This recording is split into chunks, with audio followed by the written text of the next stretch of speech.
Hello friends, તમારું સ્વાગત છે મારી ચેનલમાં। આજે આપણે બનાવીશું પાણીપુરી ફ્લેવરના સેવ મમરા। તો પરફેક્ટ મસાલા અને પરફેક્ટ રીત સાથે આજે આપણે આ સેવ મમરા બનાવીશું।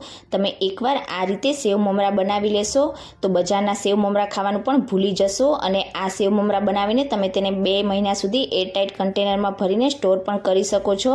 એટલા ટેસ્ટી બનશે કે તમે બજારના સેવ મમરા ખાવાનું પણ ભૂલી જશો। તો ચાલો એકદમ ચટપટા ટેસ્ટી એવા પાણીપુરી ફ્લેવરના સેવ મમરા બનાવવાનું શરૂ કરીએ। રેસીપી સારી લાગે તો વિડીયોને લાઇક કરજો, શેર કરજો અને ચેનલને સબસ્ક્રાઇબ કરીને બેલ આઇકનને પ્રેસ કરજો। તો ચાલો બનાવીએ। તો અહીંયા તેના માટે સૌથી પહેલાં તો મેં 250 ગ્રામ જેટલા મમરાને આ રીતે એક જાડા તળિયાવાળી કડાઈમાં રાખી લીધા છે અને હવે સ્લો ગેસની ફ્લેમ પર આપણે તેને 5 થી 7 મિનિટ માટે ઉપર નીચે કરતા જઈને શેકી લઈશું। અહીંયા મમરાને તમારે ચાળીને જ લેવાના છે અને જો આ પ્રોસેસ તમારા ઘરમાં તડકો આવતો હોય તો તમે તડકામાં પણ કરી શકો છો। આ રીતે આપણે મમરાને શેકીશું એટલે મમરામાં જે મોઇસ્ચરનો ભાગ હશે તે દૂર થઈ જશે અને એકદમ ક્રિસ્પી મમરા હશે તો તમારા સેવ મમરા ખૂબ જ ટેસ્ટી એવા લાગશે। તો અહીંયા મમરા બળી ના જાય એ વાતનું તમારે ખાસ ધ્યાન રાખવાનું છે। ફક્ત સ્લો ગેસની ફ્લેમ પર તમારે મમરાને વધારે ક્રિસ્પી જ કરવાના છે। તો લગભગ 5 થી 7 મિનિટ જેવું થઈ ગયું છે અને અત્યારે મેં ગેસની ફ્લેમ ઓફ કરી દીધેલી છે અને મમરાને આ રીતે પ્રેસ કરીએ તો તમે જોઈ શકો છો કે મમરાનો એકદમ સરસ રીતે ભૂકો થઈ જાય છે। મીન્સ કે આપણા મમરા એકદમ સરસ રીતે ક્રિસ્પી થઈ ગયા છે। તો હવે તરત જ આપણે તેને મોટા વાસણમાં ટ્રાન્સફર કરી લઈશું। કઢાઈ ગરમ હોવાના લીધે તમારે તેને કઢાઈમાં જ નથી રાખવાના। હવે એ જ કઢાઈમાં મેં આ રીતે તેલ લઈ લીધું છે અને ઘરમાં આ રીતનો જે હોલવાળો જારો હોય તે તમારે લેવાનો છે અને હવે અહીંયા મેં 1 કપ જેટલા ફ્રેશ ફુદીનાના પાનને સારી રીતે ધોઈને કોરા કરી લીધા છે। તો હવે આપણે જારામાં તેને ડાયરેક્ટ એડ કરીશું અને ઉપર નીચે કરતા જઈને બધા જ ફુદીનાને આપણે તળી લેવાના છે। અહીંયા ફુદીનામાં પાણી ના હોય એ વાતનું તમારે ખાસ ધ્યાન રાખવાનું। એકદમ સરસ રીતે તમારે ફુદીનાને કોરો કરી લેવાનો છે અને ત્યાર પછી તેને તળવા માટે યુઝ કરવાનો। તો ફુદીનાને એકદમ સરસ રીતે ક્રિસ્પી કરવો જરૂરી છે, બિલકુલ પણ સોફ્ટ ના રહેવો જોઈએ। જો સોફ્ટ રહેશે તો આપણે જ્યારે તેની પેસ્ટ બનાવીશું ત્યારે પેસ્ટ તમારી બિલકુલ પણ સારી નહીં બને। તો એકદમ સરસ રીતે ચમચીથી ઉપર નીચે કરતા જઈને બધા જ ફુદીનાને તમારે ક્રિસ્પી કરી લેવાનો। તો અહીંયા ફુદીનો આપણો એકદમ સરસ ક્રિસ્પી થઈ ગયો છે તો તેને પ્લેટમાં નીકાળી લઈશું અને હવે એ જ જારામાં અહીંયા મેં 1 કપ જેટલા ફ્રેશ કોથમીરના પાન લઈ લીધા છે। કોથમીરના પાનને પણ મેં સારી રીતે ધોઈને કોરા કરી લીધા છે અને ત્યાર પછી જ આપણે તેને તળવા માટે લઈશું। તો કોથમીરને પણ આપણે આ રીતે ઉપર નીચે કરતા જઈને એકદમ સરસ ક્રિસ્પી થાય ત્યાં સુધી તળીને તૈયાર કરી લઈશું। આ રીતે ચમચીથી આપણે ઉપર નીચે કરતા જઈને તળી લઈશું એટલે કોઈ પણ પાન છે તે બિલકુલ પણ સોફ્ટ નહીં રહે અને બધી જ કોથમીર એકદમ સરસ રીતે ક્રિસ્પી થઈ જશે। તો અહીંયા કોથમીર પણ એકદમ સરસ રીતે ક્રિસ્પી થઈ ગઈ છે તો તેને પણ પ્લેટમાં નીકાળીને ઠંડી થવા માટે રાખીશું અને હવે ફરીથી એ જ જારામાં આપણે 4 થી 5 નંગ જેટલા તીખા લીલા મરચાંના આ રીતે ટુકડા કરીને ઉમેરીશું અને મરચાં પણ એકદમ સરસ ક્રિસ્પી થઈ જાય ત્યાં સુધી આપણે તેને પણ તળી લઈશું। અહીંયા મરચાં કટ કરેલા હોવાના લીધે બી ઉડે નહીં તે વાતનું તમારે ખાસ ધ્યાન રાખવાનું। આ રીતે ઉપર નીચે કરતા જઈને તળવાના અને અહીંયા આપણે લાલ મરચું પાવડરનો ઉપયોગ બિલકુલ પણ આ સેવ મમરામાં નથી કરવાના। તો મરચાં તમારે થોડાક તીખા હોય તેવા જ લેવાના। તો અહીંયા થોડીક જ વારમાં તમે જોઈ શકો છો આપણા બધા જ મરચાં એકદમ સરસ રીતે ક્રિસ્પી થઈ ગયા છે। તો તેલ નિતારીને તેને પણ આપણે પ્લેટમાં રાખીશું અને બધી જ વસ્તુને આપણે એકદમ સરસ રીતે ઠંડી થવા માટે રાખીશું।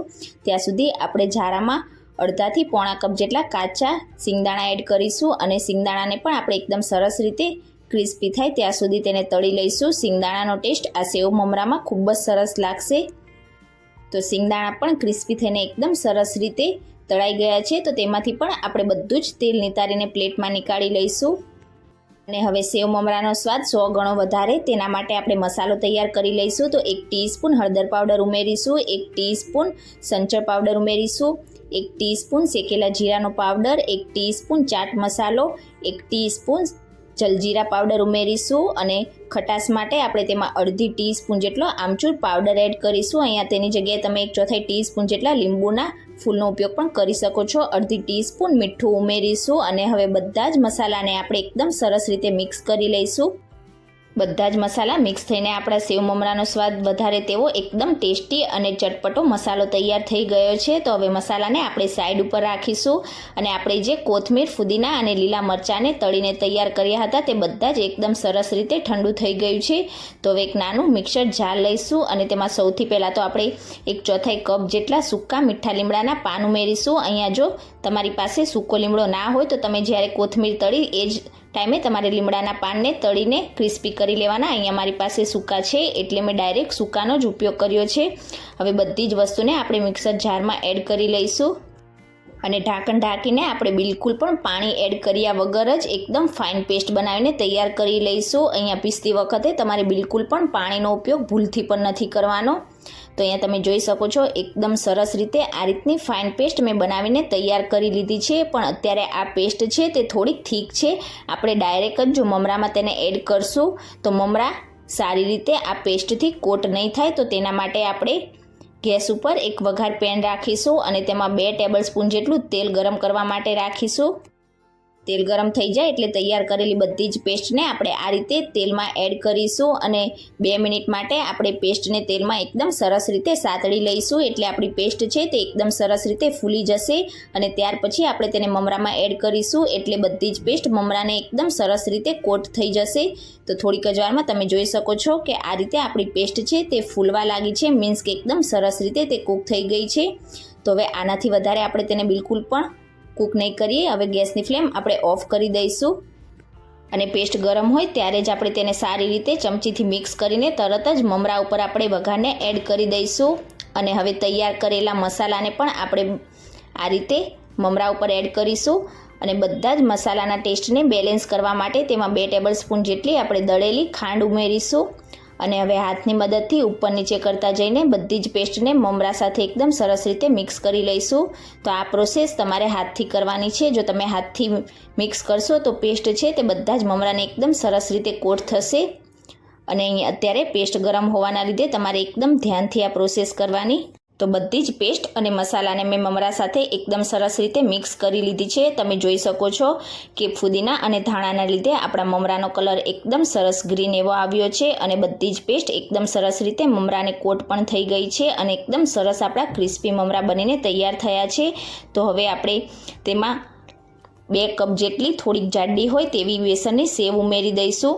જો ઓછી લાગે તો આપણે પાછળથી થોડીક એડ કરીશું। અહીંયા તમારે નાયલોન સેવનો ઉપયોગ નથી કરવાનો, થોડીક જાડી સેવ આવે તે જ એડ કરવાની છે અને હવે તેમાં આપણે જે સિંગદાણા તળીને રાખ્યા હતા તે બધા જ ઉમેરી દઈશું અને ચમચાની મદદથી બધી જ વસ્તુને ઉપર નીચે કરતા જઈને મિક્સ કરી લઈશું। સિંગદાણા અને સેવ એડ કરવાથી મમરા ખાવામાં ખૂબ જ ટેસ્ટી એવા લાગશે। અત્યારે મને સેવ થોડીક ઓછી લાગે છે તો ફરીથી આપણે 1/4 કપ જેટલી સેવ એડ કરી દઈશું। તો અત્યારે ટોટલ મેં 2 કપ જેટલી સેવ એડ કરી દીધેલી છે। મિક્સ કરી દઈશું સારી રીતે। તો બધી જ વસ્તુ મિક્સ થઈને એકદમ ટેસ્ટી અને ચટપટા એવા આપણા આ પાણીપુરી ફ્લેવરના સેવ મમરા બનીને તૈયાર થઈ ગયા છે। તમે આ રીતે સેવ મમરા બનાવીને તેને એરટાઇટ કન્ટેનરમાં ભરીને 2 મહિના સુધી સ્ટોર કરી શકો છો। તો તમે ક્યારે આ રીતે એકદમ ટેસ્ટી અને ચટપટા એવા પાણીપુરી ફ્લેવરના સેવ મમરા ઘરે ના બનાવ્યા હોય તો એકવાર આ રેસીપી જરૂરથી ટ્રાય કરજો અને આજની મારી રેસીપી તમને કેવી લાગી મને કમેન્ટ કરીને ચોક્કસથી જણાવજો। રેસીપી સારી લાગી હોય તો વિડીયોને લાઇક કરજો, વધારેમાં વધારે શેર કરજો અને ચેનલને સબસ્ક્રાઈબ કરીને બેલ આઇકન બટનને પ્રેસ કરજો એટલે નવી રેસીપીના નોટિફિકેશન આવશે। Thank you for watching.